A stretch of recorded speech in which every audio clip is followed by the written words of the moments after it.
नमस्कार दोस्तों, welcome back to civil outlook. तो आज हम लोग करने जा रहे हैं टॉप 10 मिक्स क्वेश्चन सीरीज का पार्ट नंबर 20। ये सीरीज आपके सभी लेवल के सिविल जी एग्जाम के लिए बहुत ही ज़्यादा हेल्पफुल होने वाली है।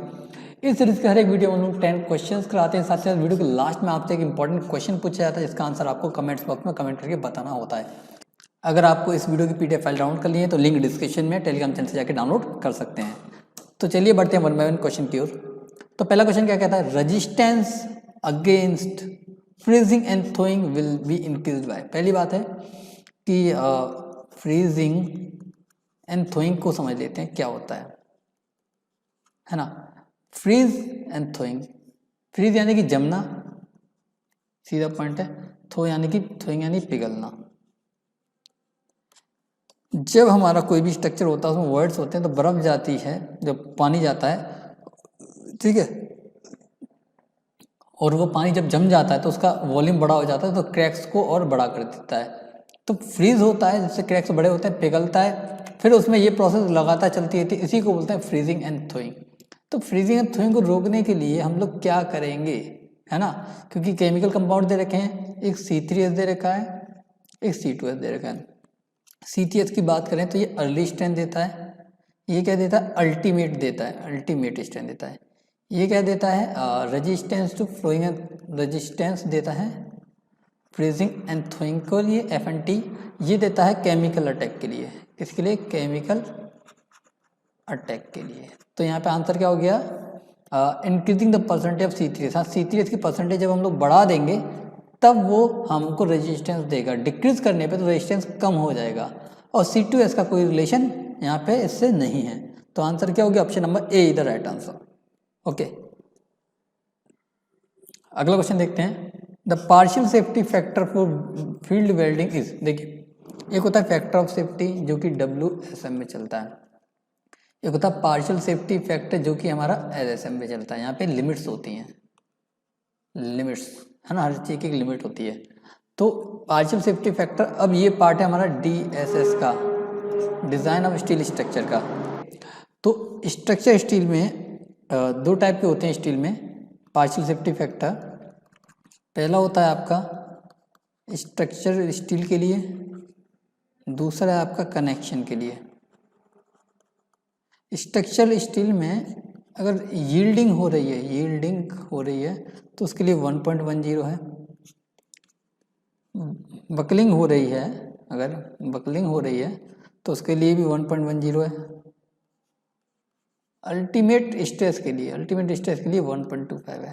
कनेक्शन में सभी में 1.25 है, बस 1.50 होता है किसमें, फील्ड वेल्ड में। ओके, तो यहाँ पे partial safety factor for field welding बात की गई है, यानी कनेक्शन की बात की है, तो आंसर क्या होगा 1.50, यानी कि option number C is the right answer. Okay, अगला क्वेश्चन देखते हैं। An aggregate is known as cyclopean aggregate if it's size is more than. अगर किसी भी एग्रीगेट का साइज ग्रेटर है उसके 75 mm से तो उसको बोलते हैं हम लोग साइक्लोपियन एग्रीगेट। ओके, चलो ये भी ठीक है। एक होता है फ्लैकी, फ्लैकी, है ना, फ्लैकी एग्रीगेट बोलते हैं। अगर इसके मिनिमम डायमेंशन, जो भी मिनिमम डायमेंशन कम है आपका 0.6 से, उसके एवरेज से, तो उसको बोलते हैं फ्लैकी। एक होता है elongated aggregate, elongated aggregate x maximum size है वो ज़्यादा है 1.8 टाइम से उसके मीन से, तो उसको बोलते हैं एलोंगेटेड एग्रीगेट। ओके, तो ये भी आपको याद रखते हैं। तो इसका आंसर क्या हो गया, option number D the right answer. Okay, अगला क्वेश्चन देखते हैं। Which IS code tells about the snow load. देखिए, एक होता है डेड लोड, एक होता है लाइव लोड, एक होता है विंड लोड, एक होता है स्नो लोड, एक होता है लोड कॉम्बिनेशन। ओके, तो ये सारे IS 875 के हैं। ये पार्ट 1 है, 2 है, 3 है, 4 है और 5 है ना। तो जनरली इनसे क्वेश्चन पूछा जाता है कि लाइव लोड किस में आता है, ठीक है, डेड लोड किस में आता है, लाइव लोड किस में आता है, विंड लोड किस में आता है, स्नो लोड किस में आता है। तो स्नो लोड आ रहा है हमारा पार्ट नंबर 4 में, IS 875 पार्ट 4। तो आंसर क्या हो गया, option number D the right answer. अगर अर्थक्वेक के लिए बात की जाए तो अर्थक्वेक के लिए 1893 2002 यूज़ करते हैं। कंक्रीट मिक्स की बात की जाए तो IS 10262/2009 यूज करते हैं। ड्रिंकिंग वाटर की बात करें तो IS 10500/2012 की बात करते हैं। ओके, तो ये सारे आपको याद रखने हैं। अगला क्वेश्चन देखते हैं।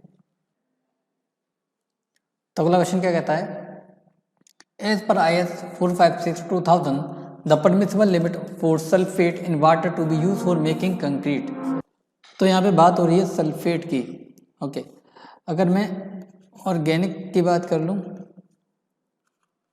सल्फेट की बात कर लूँ, सस्पेंडेड मटेरियल की बात कर लूँ, क्लोराइड की बात कर लूँ, इनऑर्गेनिक की बात कर लूँ, तो सबकी एक लिमिट होती है mg/लीटर में। ऑर्गेनिक की कितनी है, 200 है। सल्फेट की कितनी है, 400 है। सस्पेंडेड की कितनी है, 2000 है। क्लोराइड की कितनी है, 2000 है। इनऑर्गेनिक की कितनी है, 3000 है। ओके, तो सबकी लिमिट है ये हमारी किसमें, mg/लीटर में। ओके, लेकिन क्लोराइड की ये RCC में है। ओके, सॉरी PCC में, PCC में। लेकिन RCC की बात की जाए तो उस केस में ये 500 हो जाती है, तो ये भी ध्यान रखना है। कि सल्फेट की बात करें तो सल्फेट की कितनी है, 400 mg/लीटर। तो आंसर क्या होगा, option number C is the right answer. अगला क्वेश्चन देखते हैं। For hydraulic coefficient rectangular channel section ratio width to the normal depth. हम लोग जानते हैं अगर इफिशिएंट रेक्टेंगुलर चैनल बोल रहा है, यानी कि मोस्ट इकोनॉमिकल चैनल की बात कर रहा है, तो हम लोग जानते हैं B = 2y और R = y/2 होता है। अब पूछा है width to normal depth, width to normal depth करूंगा तो मैं ये आएगा 2। तो यहाँ पे आंसर क्या होगा, option number D the right answer. Okay, अगला क्वेश्चन देखते हैं। If the dilution factor is 350 then sewage required for disposal. देखिए, डाइल्यूशन फैक्टर की बात कर दूं तो मैं, अगर डाइल्यूशन फैक्टर 500 से ज़्यादा है और डाइल्यूशन फैक्टर 300 से 500 है, फिर डाइल्यूशन फैक्टर हमारा 150 से 300 तक है, फिर डाइल्यूशन फैक्टर कम है 150 से। ओके, तो इसको बोलते हैं हम लोग, अगर 500 से ज़्यादा है तो नो ट्रीटमेंट, ठीक है। 300 से 500 के बीच में तो प्लेन सेडिमेंटेशन देंगे, ठीक है। 150-300 के बीच में तो सेकेंडरी सेडिमेंटेशन भी होता है, और 150 से ज़्यादा है तो फिर कंप्लीट ट्रीटमेंट होता है, कंप्लीट ट्रीटमेंट होता है। ये रेंज आ रहा है इसमें 300 से 500 के बीच में, तो इस केस में क्या होगा, प्लेन सेडिमेंटेशन। बी देखते हैं complete through treatment should be given, तो ये 150 से कम के केस में होता है। सी देखा plain sedimentation should be given, तो आंसर क्या होगा, option number C the right answer. अगला क्वेश्चन देखते हैं। As per IS 800/2007 what should be the maximum slenderness ratio for the tension member in which reversal stress due to load other than wind और seismic load. देखिए क्या पूछा, as per IS 800/2007 what should be the maximum slenderness ratio, यानी कि lambda max की बात बोली है, किसके लिए, टेंशन मेंबर के लिए। टेंशन मेंबर के लिए जनरली बाय डिफॉल्ट 400 से ज़्यादा नहीं होना चाहिए। फिर आती है रिवर्सल केस का। रिवर्सल केस में क्या है, डेड लोड लाइव लोड के केस में ये होता है आपका 180, और विंड लोड और अर्थक्वेक लोड के केस में होता है आपका 250, 350। ओके, क्योंकि यहाँ पे बोला है reversal stress due to load other than wind load, यानी इसको छोड़ देंगे, रिवर्सल हो रहा है तो यही केस बचा, यानी कि आंसर क्या होगा, option number D the right answer. Okay, अगला क्वेश्चन देखते हैं। Twisted bar has about dash more % yield strength then ordinary mild steel bar. तो ट्विस्टेड बार में 50% ज़्यादा स्ट्रेंथ होती है। ओके, चलो अगला क्वेश्चन है। Vertical member between step and handrail, ये हमारे स्टेप्स होते हैं और हैंड्रेल होती है, इनके पीछे वर्टिकल मेंबर होता है, इसको बोलते हैं बैलिस्टर। क्या बोलते हैं, बैलिस्टर बोलते हैं। तो आंसर क्या हो गया, option number C the right answer. Okay, तो क्वेश्चन ऑफ सॉल्यूशन इसको देखते हैं हम लोग। क्या कहता है question, a simply supported beam of span 8 metre carrying a uniformly distributed load of 4 kN/m over a length of 4 metre. यानी कि अगर ये मेरी ऐसी है, ठीक है, और ये ऐसे लग रहा है 4 metre from its right end, यानी कि राइट एंड से, ठीक है, ये पूरा कितना है 8 मीटर है, और इस पर 4 kN/m लग रहा है, कितने पे, 4 मीटर पे, तो मैं इसको ऐसे बना लूँ, और 4 चौक 16 दिखा दूँ यहाँ से 2 पे और ये 6 पे, है ना। तो जो सपोर्ट रिएक्शन बतानी है लेफ्ट पे कितना होगा, 16 इंटू 2 डिवाइड बाई 8, तो 8 दूनी 16, तो लेफ्ट पे तो 4 आएगा, लेफ्ट पे 4 आएगा, 4 इसी में आ रहा है, देखो पहला यहीं पे हम लोग देख लेंगे, option number A is the right answer. हो गया। अब देखते हैं क्वेश्चन ऑफ द डे। इसका आंसर आपको कमेंट बॉक्स में कमेंट करके बताना है कि क्या इसका सॉल्यूशन होने वाला है। आई होप कि आपको लेक्चर अच्छा लगा होगा। अगर लेक्चर अच्छा लगा तो वीडियो को लाइक कीजिए, चैनल को सब्सक्राइब कीजिए, साथ ही अपने दोस्तों के साथ शेयर कीजिए। मिलते हैं नेक्स्ट लेक्चर में। Till then be happy, keep learning and don't forget keep smiling.